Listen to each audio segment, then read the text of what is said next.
नमस्कार, दोपहर समाचार में आपका स्वागत है।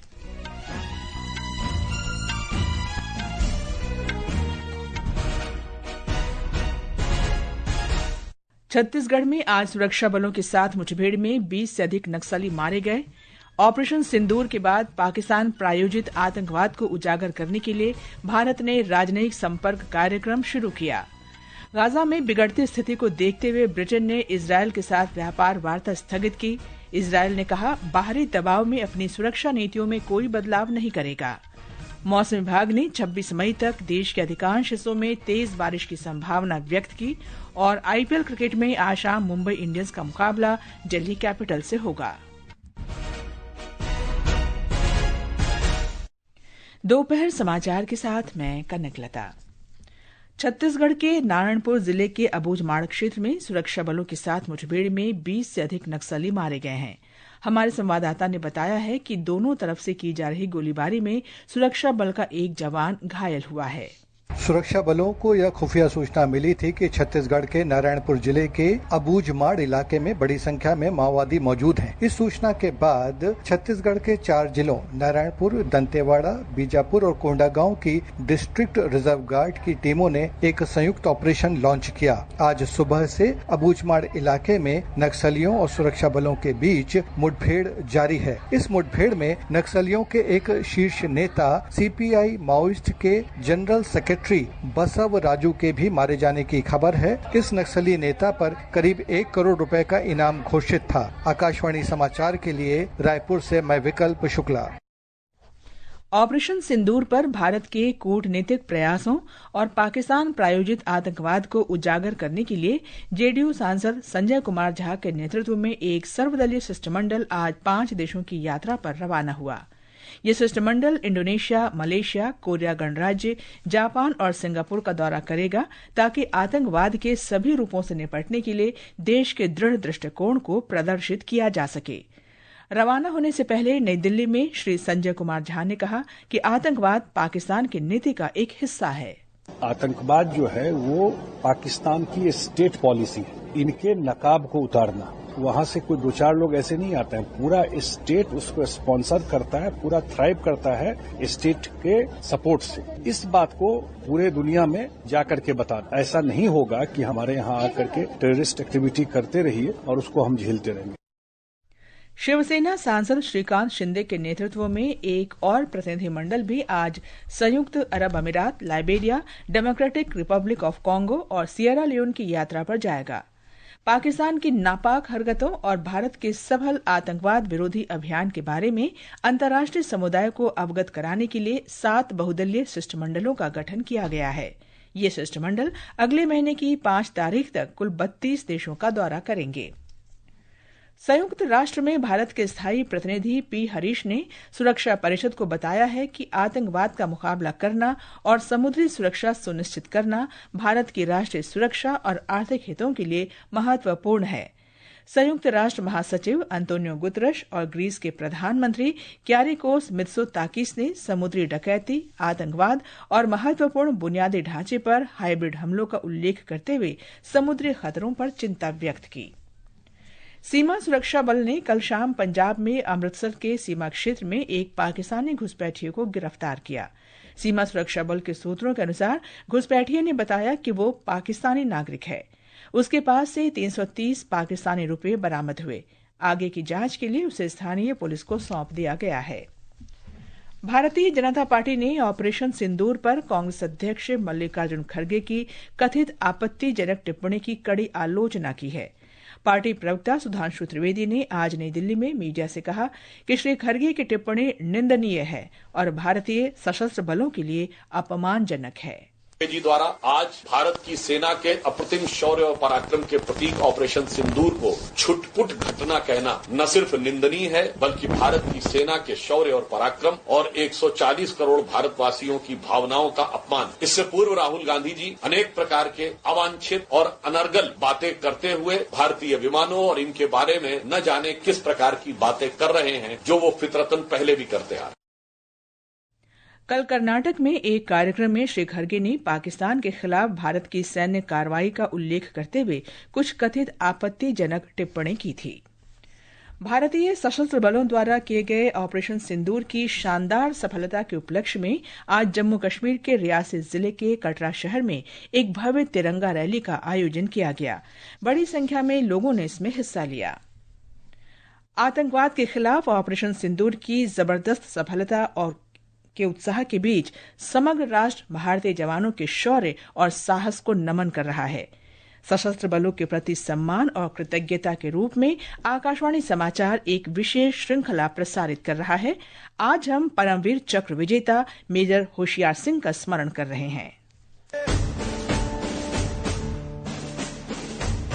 हरियाणा में जन्मे मेजर होशियार सिंह जून 1963 में 3री ग्रेनेडियर्स रेजिमेंट में शामिल हुए। 1971 में भारत पाक युद्ध के दौरान बटालियन को बसंतर नदी पर एक पुल बनाने का काम सौंपा गया था, जो दोनों तरफ गहरी बारूदी सुरंगों से ढकी हुई थी। मेजर सिंह सी कंपनी के कमांडिंग ऑफिसर थे, जिन्हें जरपाल इलाके पर आक्रमण करने का निर्देश दिया गया था। कंपनी पर दुश्मन की ओर से मशीन गनों से भारी गोलाबारी हुआ। दुश्मन की गोलीबारी में गंभीर रूप से घायल होने के बावजूद मेजर होशियार सिंह हिम्मत नहीं हारे और अपने जवानों को प्रेरित करते हुए एक खाई से दूसरी खाई तक आगे बढ़ते गए। जब वे अपने जवानों को प्रोत्साहित कर रहे थे, तभी दुश्मन का एक गोला मीडियम मशीन गन पोस्ट के पास आकर गिरा, जिससे चालक दल के लोग घायल हो गए। मेजर होशियार सिंह स्थिति को समझते हुए तुरंत मशीन गन पिट की ओर दौड़ लगाई और खुद गंभीर रूप से घायल होने के बावजूद गन को संभाला और दुश्मन को भारी नुकसान पहुंचाया। हमले को सफलतापूर्वक मुकाबला किया गया और दुश्मन के कमांडिंग ऑफिसर सहित 85 जवान मारे गए। मेजर होशियार सिंह को उनकी वीरता और कर्तव्य के प्रति अडिग समर्पण के लिए परमवीर चक्र से सम्मानित किया गया। राष्ट्र उन्हें सलाम करता है, राष्ट्र उन्हें नमन करता है। अनुपम मिश्र, आकाशवाणी समाचार, दिल्ली। ये समाचार हमारी वेबसाइट www.newsonair.gov.in और हमारे न्यूज ऑन एआईआर ऐप पर भी उपलब्ध हैं। दोपहर समाचार में आपका फिर स्वागत है। गाजा में बिगड़ती स्थिति को देखते हुए ब्रिटेन ने इजरायल के साथ व्यापार वार्ता स्थगित कर दी है। इस संबंध में इजरायली राजदूतों को जानकारी दे दी गई है और पश्चिमी किनारे पर गैर कानूनी तौर पर रह रहे लोगों पर नए प्रतिबंध लगा दिए गए हैं। एक रिपोर्ट। ब्रिटेन के विदेश मंत्री डेविड लेमी ने गाजा में की गई इसराइल की सैन्य कार्रवाई को अनुचित बताते हुए कहा है कि इसराइल द्वारा गाजा के लोगों के लिए सहायता बाधित करने से एक बड़ा मानवीय संकट उत्पन्न हो गया है। उधर इसराइल ने ब्रिटेन की इस कार्रवाई को खारिज करते हुए कहा है कि वो बाहरी दबाव में अपनी सुरक्षा नीतियों में कोई बदलाव नहीं करेगा। इस बीच यूरोपीय संघ के विदेश मंत्रियों की ब्रसल्स में हुई बैठक में इसराइल के साथ व्यापार समझौतों की समीक्षा पर सहमति बन गई है। यूरोपीय संघ के देश इसराइल के सबसे बड़े व्यापारिक सहयोगी हैं। यूरोपीय संघ के कुल व्यापार में से 32% व्यापार इसराइल के साथ होता है। समाचार कक्ष से विशाल शर्मा। प्रधानमंत्री नरेंद्र मोदी कल राजस्थान के बीकानेर से 103 अमृत भारत स्टेशनों का उद्घाटन करेंगे। हमारे संवाददाता ने बताया है कि अमृत भारत स्टेशन योजना के अंतर्गत इन स्टेशनों को अपग्रेड और पुनर्विकसित किया गया है। कल 103 अमृत भारत स्टेशनों का उद्घाटन किया जाएगा। सबसे ज्यादा 19 स्टेशनों का उद्घाटन उत्तर प्रदेश में किया जाएगा। गुजरात में 18, महाराष्ट्र में 15, तमिलनाडु में 9 और राजस्थान में 8 अमृत भारत स्टेशनों का काम पूरा हो चुका है। इसके अलावा मध्य प्रदेश में 6, छत्तीसगढ़ और कर्नाटक में 5 स्टेशन भी नागरिकों को समर्पित किए जाएंगे। इन स्टेशनों को कई शहरों की सांस्कृतिक, आध्यात्मिक और धार्मिक विरासत को ध्यान में रखते हुए डिजाइन किया गया है। चौड़ी सड़कें, अंडरपास, फुटओवर ब्रिज, आधुनिक प्रतीक्षा, लाउंज, आधुनिक शौचालय और लिफ्टों का निर्माण कर इन अमृत भारत स्टेशनों को यात्रियों के लिए सुविधाजनक और आरामदेह बनाया गया है। इन स्टेशनों को दिव्यांग जनों की जरूरतों के हिसाब से तैयार किया गया है ताकि उन्हें आवागमन में कोई दिक्कत न हो। ये स्टेशन उन्नत यात्री सूचना प्रणाली से लैस हैं, जहां मुफ्त वाईफाई की सुविधा भी उपलब्ध है। आनंद कुमार के साथ भानु प्रताप सिंह, आकाशवाणी समाचार, दिल्ली। सर्वोच्च न्यायालय ने आज उच्च न्यायालय के न्यायाधीश यशवंत वर्मा के खिलाफ नई दिल्ली में उनके सरकारी आवास से कथित रूप से नकदी बरामद होने के मामले में एफआईआर दर्ज करने की मांग वाली याचिका पर सुनवाई करने से इनकार कर दिया। न्यायमूर्ति अभय एस ओका और न्यायमूर्ति उज्जवल भुयान की पीठ ने कहा कि मुख्य न्यायाधीश ने जांच रिपोर्ट और न्यायाधीश वर्मा का जवाब पहले ही राष्ट्रपति और प्रधानमंत्री को भेज दिया है। शीर्ष न्यायालय ने कहा कि याचिकाकर्ता को पहले संबंधित अधिकारियों से संपर्क करना चाहिए। सर्वोच्च न्यायालय ने आज अशोका यूनिवर्सिटी के प्रोफेसर अली खान महमूदाबाद को अंतरिम जमानत दे दी। प्रोफेसर खान को ऑपरेशन सिंदूर के बारे में कथित तौर पर आपत्तिजनक सोशल मीडिया पोस्ट करने के लिए गिरफ्तार किया गया था। हालांकि कोर्ट ने उनके खिलाफ जांच पर रोक लगाने से इनकार कर दिया।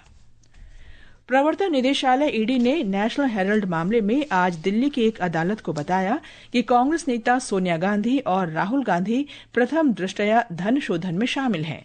ईडी के विशेष वकील जोहेब हुसैन ने कहा कि नवंबर 2023 में मामले से जुड़ी 751 करोड़ 90 लाख रुपए की संपत्तियां जब्त किए जाने तक आरोपियों ने आय का लाभ लिया। अदालत ने कहा कि मामले की सुनवाई 2 से 8 जुलाई तक दैनिक आधार पर की जाएगी। मिजोरम को भारत का पहला पूर्ण रूप से साक्षर राज्य घोषित किया गया है। राज्य की शिक्षा यात्रा में ये ऐतिहासिक उपलब्धि मील का पत्थर साबित हुई है। शिक्षा मंत्री धर्मेंद्र प्रधान ने इस सफलता के लिए मिजोरम के लोगों को बधाई दी है। एक सोशल मीडिया पोस्ट में श्री प्रधान ने कहा कि ये देश के लिए गौरवपूर्ण क्षण है। अटारी वाघा संयुक्त चेकपोस्ट पर आम लोग आज शाम से बीटिंग रिट्रीट समारोह देख सकेंगे। 2 अन्य सीमा चौकियों फिरोजपुर में हुसैनीवाला और फाजिलका में सदकी पर भी आज से आम लोग बीटिंग रिट्रीट देखेंगे।